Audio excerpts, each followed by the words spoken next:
Note చేసుకోవడం జరిగింది అధ్యక్ష. శ్రీ నవీన్ యాదవ్ గారు.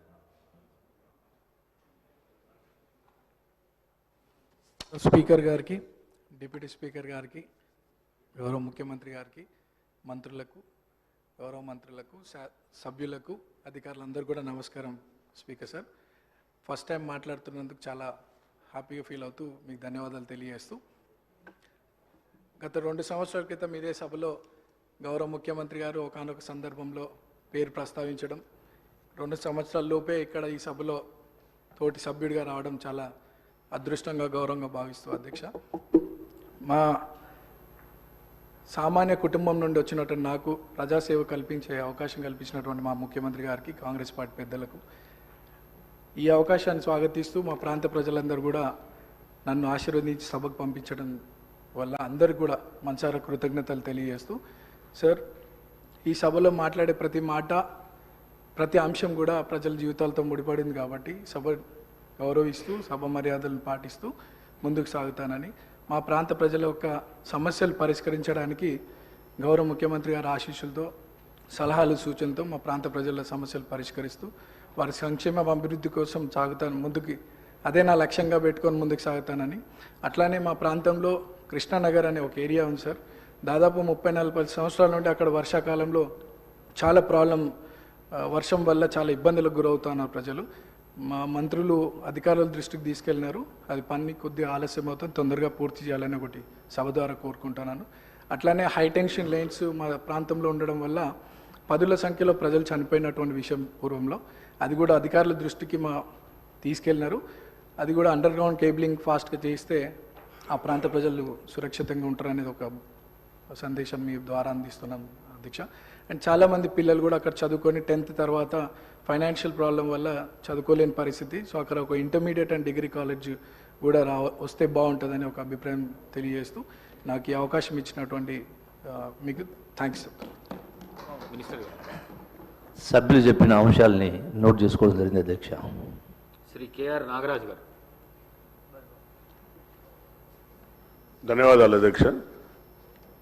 గత నెల జరిగిన మోంతా తుఫాన్ వల్ల అధ్యక్ష, మనందరికీ తెలుసు, కాకతీయుల కట్టిన మహానగరంలో, ఆ నగరంలో కట్టిన గొలుసు చెరువుల ద్వారా వచ్చిన ఆ యొక్క వాటర్ వల్ల చాలా కాలనీలన్నీ కూడా జలమయమైన అధ్యక్ష. గౌరవ ముఖ్యమంత్రి గారు తక్షణమే వరంగల్ నగరాన్ని విజిట్ చేసి తగిన సూచనలు ఇచ్చే అధికారులకు, అలాగే ఎవరైతే బాధితులు ఉన్నారో వాళ్ళందరికీ కూడా 1 నెల రేషన్, అలాగే హౌస్ హోల్డ్స్ అందరికి కూడా 15,000 చొప్పున ఇవ్వడం జరిగింది అధ్యక్ష. అలాగే మరణించిన వారికి కూడా 5 లక్షలు ఇవ్వడం మేము మా తరఫున, మరి వర్ధనపేట నియోజక తరఫు నుండి కూడా ధన్యవాదాలు తెలుపుతున్నాను అధ్యక్ష. ముఖ్యంగా అక్కడ గోపాల్పూర్ చెరువు అని ఉంటుంది అధ్యక్ష, అది దానివల్ల ఆయకట్టు అంటే అందులో అన్యాక్రాంతం అయిపోయింది ఆ చెరువు అంతా. గత 10 సంవత్సరాలలో ఆ చెరువు యొక్క రూపురేఖలు మారిపోయి, ఆ వచ్చిన వరద వల్ల ఆ చెరువు కట్ట తెగి వివేక్ నగర్ కాలనీ అని ఉంటుంది అధ్యక్ష, చెరువు కట్ట కిందనే. అది మొత్తం కూడా పాపం ఉద్యోగస్తులందరూ కూడా ఎంతో కష్టపడి సంపాదించిన డబ్బుతో కట్టుకున్న వారి హౌస్ హోల్డ్స్ అన్నీ కూడా సుమారుగా ఒక్కొక్కరికి 15 లక్షలు, 20 లక్షలు, 25 లక్షలు ఒక్కొక్కరికి నష్టం జరిగింది అధ్యక్ష.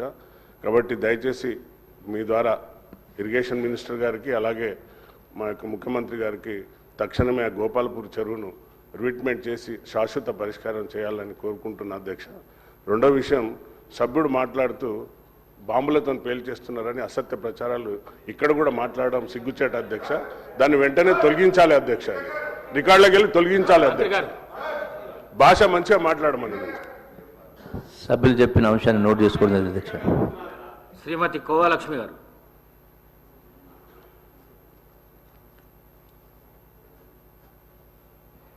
అధ్యక్ష నమస్కారం. మీకు ఈరోజు ఏదైతే మన అసెంబ్లీ ఈరోజు మరి మాట్లాడడానికి అవకాశం ఇచ్చినందుకు మీకు ప్రత్యేక ధన్యవాదాలు అధ్యక్ష. మరి మా కొమరంభీం జిల్లా ఆసిఫాబాద్ కాన్స్టిట్యుయెన్సీ మొత్తం కూడా ఆదివాసీ ప్రాంతం ఎక్కువ ఉంది. మొత్తం కూడా నా నియోజకవర్గంలో 10 మండలాలు ఉన్నాయి అధ్యక్ష. ఇప్పటి వరకు మరి కాంగ్రెస్ ప్రభుత్వం వచ్చి ఇప్పటి వరకు మరి 2.5 సంవత్సరాలు అయినా కూడా మరి మెయిన్గా రోడ్ సమస్యలు చాలా ఉన్నాయి అధ్యక్ష. ఏదైతే ఆసిఫాబాద్ నుంచి ఉట్నూరు వరకు రోడ్డు చాలా ఇబ్బందికరమైన పరిస్థితి ఉంది అధ్యక్ష. రోజు యాక్సిడెంట్లు అవుతున్నాయి. మరి గతంలో కూడా మేము మన ఇన్ఛార్జ్ మంత్రి గారు సీతక్క గారు ఉన్నారు, ఆ రోజు కూడా మేము చెప్పడం జరిగింది. మరి ఆ రోడ్డు పూర్తిగా మరి రిన్యువల్ రీబీటీ చేయాలని కూడా మేము చెప్పడం జరిగింది అధ్యక్ష. కానీ ఇప్పటి వరకు ఆ రోడ్డు గురించి అసలు పట్టించుకోవట్లేదు లేదు అధ్యక్ష. మీ ద్వారా మేము కోరేది ఏంటంటే అధ్యక్ష, ఇప్పుడు గాదేగూడ మండలి కూడా మరి అక్కడ కూడా బీటీ రిన్యువల్స్ అధ్యక్ష, R&B రోడ్స్ కానివ్వండి, తర్వాత మరి ఏదైతే పంచాయతీరాజ్ రోడ్స్ కానివ్వండి, ఇవి కూడా చాలా చెడిపోయి చాలా అధ్వానంగా పరిస్థితిలో ఉన్నాయి అధ్యక్ష. కనీసం అంబులెన్స్ పోయే పరిస్థితులు కూడా లేవు. ఏదైతే గాదిగూడ మండలం నుంచి కూడా మారుగూడ నుంచి కొలమ్మ వరకు కూడా చాలా ఇబ్బందికర పరిస్థితి ఉంది. ప్రజలు చాలా ఇబ్బంది పడుతున్నారు. కాన్స్టిట్యుయెన్సీ అక్కడ ఏ ఎమ్మెల్యే ఉన్నారని కాదు, అధికార ఎమ్మెల్యేలకు ఒక రకంగా మరి ప్రతిపక్ష ఎమ్మెల్యేలకు ఒక రకంగా కాదు అధ్యక్ష. ప్రజలని దృష్టి పెట్టుకొని మీరు పనిచేయాలని మీ ద్వారా మరి ప్రభుత్వానికి కోరుతున్నాం అధ్యక్ష.